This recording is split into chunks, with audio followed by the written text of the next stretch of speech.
Still here? Go home before you start smelling like old people. My husband and I were at our son's housewarming celebration. He had become the president of his company. As we were there, our daughter-in-law emerged from upstairs, speaking to us with a tone of arrogance, hurling insults our way. Our son stood up. It looked like he was about to intervene to stop his wife's verbal abuse. But beside me, my husband muttered under his breath, "Should we just bring this house down?" His words caught the daughter-in-law off guard. She let out a mismatched, "Huh?" Little did she know, it wasn't just the house that might come crumbling down. It was her life, too, though she couldn't possibly imagine it at the time. I am Martha, about to turn 64. Married to Damien, we've lived a happy life in this home. Blessed with 2 sons, Chaz, our eldest, and Dennis, our second. They've grown up to have families of their own, each leading respectable lives. All my husband and I want is to spend the rest of our lives in happiness. However, there's one thing that's been worrying us. It was about Chaz's wife, Ela. Since our first meeting, I never got a good impression of her. At 24, Chaz's wife came to introduce herself for marriage. She greeted us at the entrance, but her face lacked any smile. Ela, right?"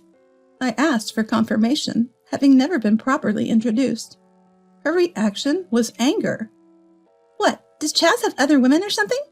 she snapped. Both Chaz and I were taken aback. "What are you talking about? Of course not." Chaz hurried to clarify to her. "Then why the need to confirm my name?"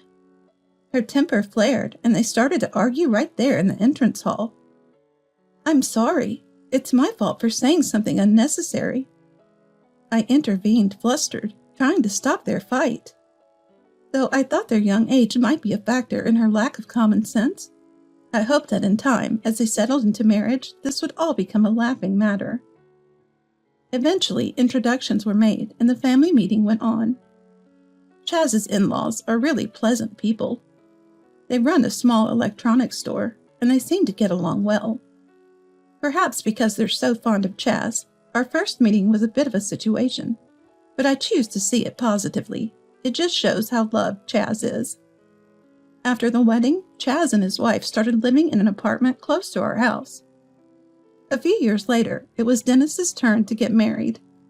Dennis and his wife were expecting a baby when they tied the knot. Dennis was a college student at the time, and Celia, his 20-year-old wife, had started working at her family's home after graduating from high school. Honestly, I was at a loss. My husband and I were anxious about what kind of person would come into the family, but at the first greeting, Dennis's wife brought a gift and introduced herself politely at the entrance. I was taken aback. I had thought that Chaz's young wife was just immature, but Dennis's even younger wife was so well-mannered. Though I had my reservations about how their marriage came about, she turned out to be a very lovely and kind person. She visited our home many times before the wedding. Even heavily pregnant, she offered to help out. Of course, we wouldn't let her do any work, but I remember being touched by the gesture. Dennis's wife's family owned a small construction company. Dennis, still in college, dropped out to work there. Then a beautiful baby girl was born to Dennis and his wife. When the child was half a year old, they decided to have a wedding ceremony, though it was a bit late. Of course, Chaz and his wife attended, but Chaz's wife had a sour expression all day. Even though she was family, she just played with her mobile phone and didn't get up from her seat. Both my husband and I wanted to speak to her, but her demeanor screamed, "Do not approach." The wedding ended without a hitch, but the trouble came afterward. Since they had a small child, they decided not to have a reception. So I suggested, "Why don't we have a small get-together at our place?" Dennis and his wife were delighted, and we prepared some snacks and hors d'oeuvres, inviting Chaz and his wife to our home. That's when the incident happened. "It was a beautiful wedding. Celia looked gorgeous," Chaz said. Naturally, his compliment lightened the mood. But it was Chaz's wife who shattered the convivial atmosphere. "What are you talking about? Who looked gorgeous? Are you cheating?" she accused as she lunged at Chaz. We were all stunned by her unilateral outburst, but I quickly intervened. Ela, calm down. Chaz didn't mean it like that. But that was a mistake. Chaz's wife turned her ire towards me, glaring as she shouted, "What kind of parenting results in such a philanderer? Maybe it's your fault." Then she turned on me. "Ela, calm down. Ela, please stop. Enough is enough." With that, the kids and my husband restrained Chaz's wife. I told Dennis's wife to take the baby to safety, and then they left the room. Watching Chaz's wife heaving with excitement, I was certain of one thing. She must hate all of us, or rather everyone associated with Chaz. For better or worse, Chaz is all she sees. We concluded that it was best for Chaz and us to maintain some distance from him and his wife. That was our decision, and that's what we've done, maintaining only minimal contact. After that incident, I suggested to Chaz, maybe it's time to consider divorce. But he told me, "I thought the same, but when I brought it up, Ela burst into tears and apologized." After their apologies to us, my husband and I decided to let them handle their issues on their own. Despite everything, Chaz and his wife celebrated their 15th wedding anniversary. They didn't have kids, so we rarely saw each other, but we all preferred it to facing trouble. My husband and I thought it best to just let things be. Then one day, Chaz called. His side project, a game development, was taking off, and he decided to go into business full-time. In other words, Chad was going to be a CEO. He was developing an app game and didn't need a big office, so he planned to hire a few employees to work remotely. He needed a conference room and a workspace at home, so he was planning to build a new house equipped with those. My husband and I were thrilled that Chaz could turn his passion into a career and was looking to the future. A few months later, a mansion was completed. The Dennis family and we were invited to a housewarming. It had been years since we last saw Chaz's wife. Yet there she was, all grown up, a full-fledged adult. No way the past would repeat itself, we thought. With that hope, we brought along a celebratory gift to Chaz's house. "Hello, thanks for having us." I rang the doorbell, and Chaz came out to greet us. With that greeting, we were invited inside his home. Chaz welcomed us, saying, "Here's the conference room. This is the workspace, and that's the living area. Everything's secure with locks," guiding me through the house to the living room. "Wow, this is lovely," I remarked, looking around. My husband and the Dennis family followed behind, smiling. The living room was prepared for a meal, but Chaz's wife was nowhere to be seen. "Where's Ela?" I asked. But Chaz avoided discussing her. In the end, we started the meal without her, and both my husband and Dennis handed their housewarming gifts to Chaz. "You didn't have to go through all this trouble," Chaz said, embarrassed yet grateful, accepting the gifts with thanks, following Dennis's assurance that it was for a celebration. Dennis's family had grown by one since that time, the oldest now in elementary school. The youngest is still 2. Both are dazzled by the new home. It was during these happy moments.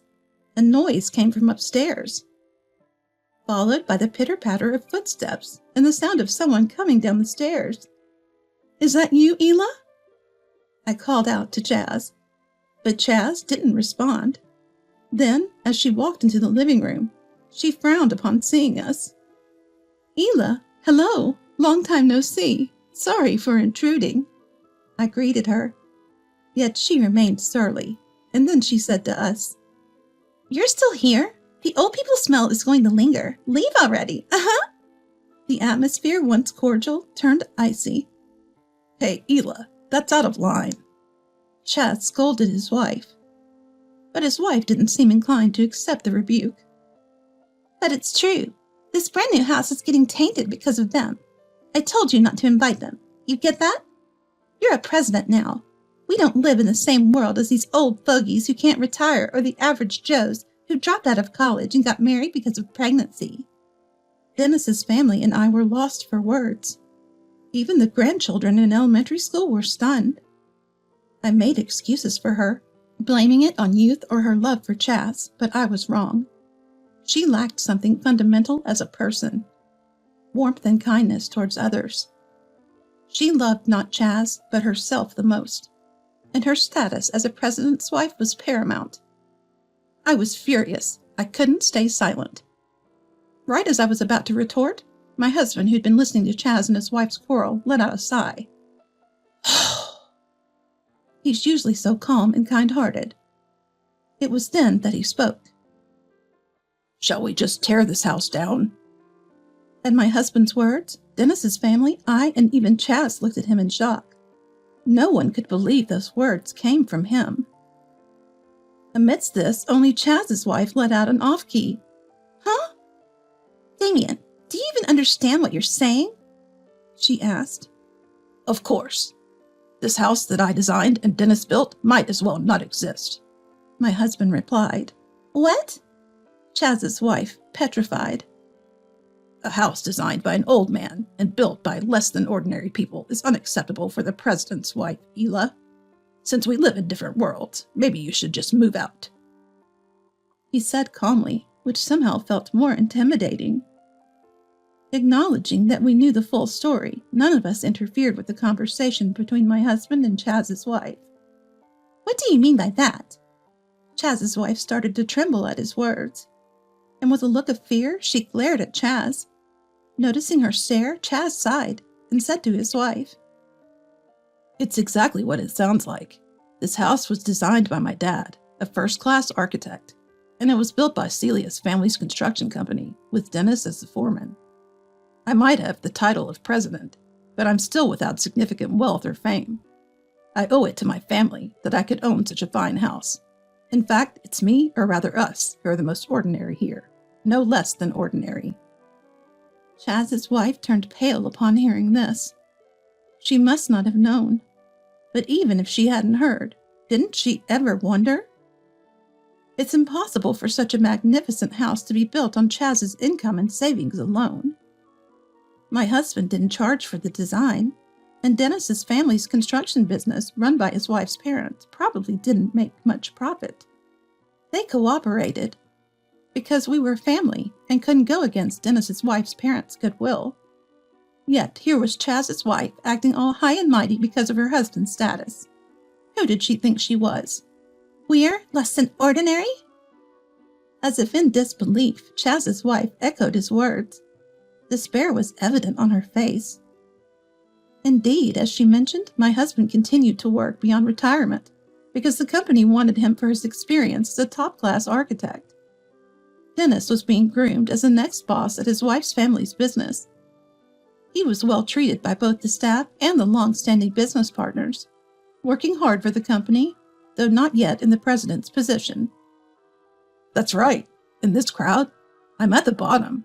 A wife so mistaken to disdain others and act superior is even lower than that," Chaz said, laughing at the sight of his wife, pale and on the verge of tears. Dennis couldn't help but laugh too, though the atmosphere was far from pleasant. Dennis's wife, quick to pick up on the mood, took the grandchildren out to the nearby convenience store. She was truly observant and considerate. "If you understand now, apologize to Dad, Mom, and Dennis." Chaz stopped laughing and yelled at his wife. "What do you mean? Am I really that bad? You always take their side. A husband should naturally stand by his wife." But Chaz's wife, unable to accept the situation, was defiant. "You're right about that, but if the wife is wrong, it's also a husband's role to point it out, right? You are wrong. If you have a complaint, you're welcome to stop being my wife right now." Seeing Chaz genuinely display his anger must have been a wake-up call. Chaz's wife, picking up on the cue, dramatically changed her tune and knelt down as if on cue. "I didn't know. It's because you never told me." She was playing the tragic heroine. And intoxicated with her own act, she turned to my husband and me and uttered a deep apology. "I truly apologize for the disrespectful things I said." We watched Chaz's wife without a hint of sympathy, our faces unimpressed. Her overly dramatic apology didn't resonate at all, and it was too late for sorries. I was never going to accept the kind of insecure apologies I'd heard before. Watching Chaz's wife's demeanor, Chaz turned to us and asked, "Dad, Mom, what do you think? Am I being too harsh? Is something wrong?" My husband looked at me as well. He probably realized I too had something to say to her. I let her have it. I just couldn't forgive her earlier comment. "No, you're right, Chaz. If a wife insults her family, it's a husband's role to call her out on it," I said. "I will reflect and change my attitude going forward." Chaz's wife continued her poor acting. I couldn't help but feel astounded. "No, Ela, it's not the first time you've been rude to us, is it? Didn't Chaz tell you each time? No, he must have cautioned you after each word you said." "That's—" At my words, Chaz's wife clenched her lips, turning pale. I continued. "I don't want anyone in our house who mocks my husband and son. It's better for us both to cut ties now." "Martha!" Her voice was a desperate plea. Married for 15 years, it was the first time she called me Martha. "We live in different worlds." I threw her own words back at her. At that, Chaz's wife slumped to the ground, curling up as if her soul had left her body, frozen in place. She must be regretting her actions a bit now. Being told we live in different worlds seems to have hit Chaz's wife hard. It's ironic that she felt so damaged by her own words. I thought this, but Dennis said, "Mom, that was really cool." It seemed like a well-deserved boomerang had hit Chaz's wife. Eventually, Chaz decided to divorce her. She had seemed so in love with Chaz. I thought it would be difficult, but she signed the divorce papers easily, after just a few days of arguing. When Chaz suggested, "If you want to stay with me, Ela, work and pay your share for this house we got cheaply," she became furious. Apparently, when they married, Chaz had mentioned he wanted his wife to be a homemaker. Misunderstanding that being a homemaker meant living an easy life, Chaz's wife became anxious that she might lose her position someday. Instead of supporting Chaz and growing as a wife, she began to restrain him. Moreover, she avoided having children, claiming it would be too much trouble. It was clear that Chaz's wife loved herself more than Chaz. Her arrogance grew, alongside Chaz's success as a CEO, and this time her high and mighty attitude led to her downfall. "I'm sorry. I'll do anything. Please forgive me." In the end, Chaz's wife cried and begged. But when Chaz responded, "Okay, Ela, work and pay your fair share for this house, despite getting it cheap. Isn't that what sincerity is?" she turned red with rage and lashed out. "Work? That's not what you promised when we married. This is fraud." Chaz seemed completely exasperated by what he heard. He had realized for a few years that his wife was clinging not to him, but to the lifestyle that allowed her to live without working. He had subtly suggested that she get a job or find a hobby to get out of the house. But then she accused him of having an affair. In recent years, even talking to a woman at work would bring complaints, and this control was starting to affect his job. Mentioning family would sour her mood, and naturally their conversations had dwindled. He regretted letting her have her way for 15 years, but he could only be glad he had realized the truth now. There was still a lot of life ahead. Chaz could restart his life anytime he chose. After getting booted by Chaz, Ela grudgingly went back to her childhood home. Startled by the news, Ela's parents immediately got in touch with Chaz to hear his side of the story. It was then they first got wind of what had happened. Being sensible folks, they didn't take kindly to their daughter's misconduct. Once they learned about the offense to us, they brought Ela along with some sweets to offer as an apology to our doorstep to make things right. "There. Apologize!" they demanded in front of us. "No, it's quite all right. An apology won't undo the divorce," my husband responded. "Of course," her parents agreed. "We can't ask you to accept a daughter who has shown such disrespect to a wonderful family. We will re-educate her properly. We apologize for any trouble she has caused." "We were unaware and are truly sorry," they said with deep apologies. Watching her parents, Ela seemed to squirm in discomfort.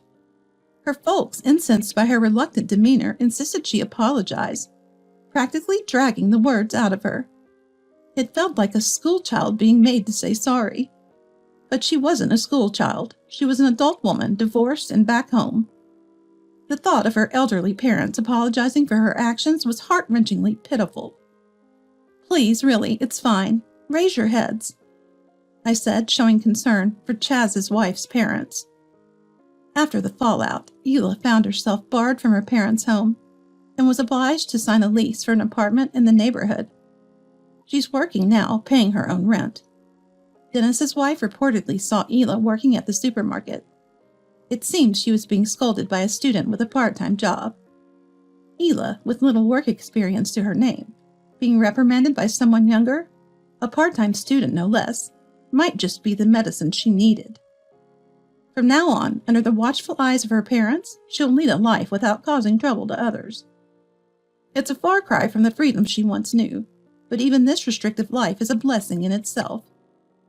Ela, who never realized her happiness and looked down on others, until she can appreciate her current situation, a bit of hardship and strictness may be necessary. Since then, my husband and I live a peaceful life in our later years with no worries. Although Chaz being alone is somewhat concerning, the Dennis family is close by. They are brothers who respect each other. In times of need, they'll support one another. Chaz's business seems to be doing well, too. He's gradually increasing his staff and continues to grow. Chaz, doing what he loves, appears more vibrant than before. Without having to be considerate of anyone, we keep in touch with our children. And now they even take us on a trip once a year. What a luxurious daily life we lead, for which I am endlessly grateful. Recognizing the small joys of everyday life makes us feel that life itself is filled with happiness. Both my husband and I are living days we'll look back on as a happy life when it's time to depart.